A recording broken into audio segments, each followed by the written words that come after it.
The massive deficit this year still stands, and today it received backing from the Governor of the Bank of England. Dealing with the economy will be a key test for the new government, as our economics editor Stephanie Flanders reports. Britain's last coalition government had to win World War II.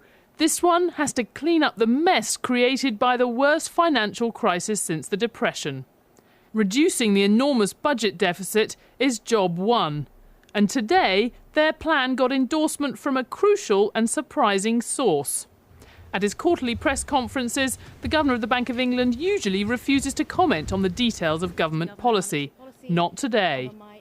I am very pleased that there is a very clear and binding commitment to accelerate the reduction in the deficit over the lifetime of the Parliament and to introduce additional measures this fiscal year to demonstrate the importance of getting to grips with that before running the risk of an adverse market reaction.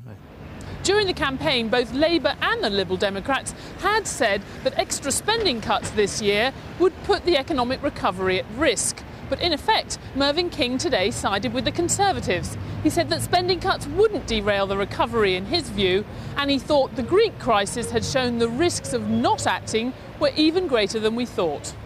It's going to be a very difficult environment with which to operate, but I went into politics to do things.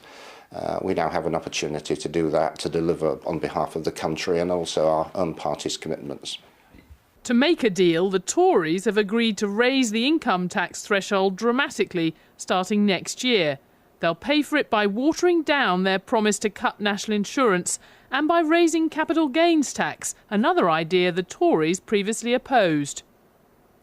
But even a coalition government can't legislate for a strong recovery. The pace of Britain's economic recovery over the next few years is going to have a huge impact on whether this government can deliver. But as George Osborne knows well, our economic growth is not something he can directly control. There is a risk that consumers may not be able to increase how much they spend over the coming years because incomes might be very weak, and also the level of debt is extremely high, so people need to save a lot more than they used to. If the government and households are tightening their belts, our recovery depends crucially on other countries growing faster and buying our goods.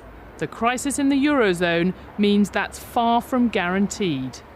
We will need to see a slowing of domestic demand and an expansion of net exports. That's the rebalancing the UK economy requires in the next few years. That is not something that we can guarantee ourselves. We need to have a prosperous world economy, and in particular a prosperous European economy, for us to be able to do it. Today, the financial markets were lukewarm in their reaction to the new government. On the budget, there's been a surprising amount of give and take. But the biggest spanner in the works could yet be the state of the global economy. Stephanie Flanders, BBC News.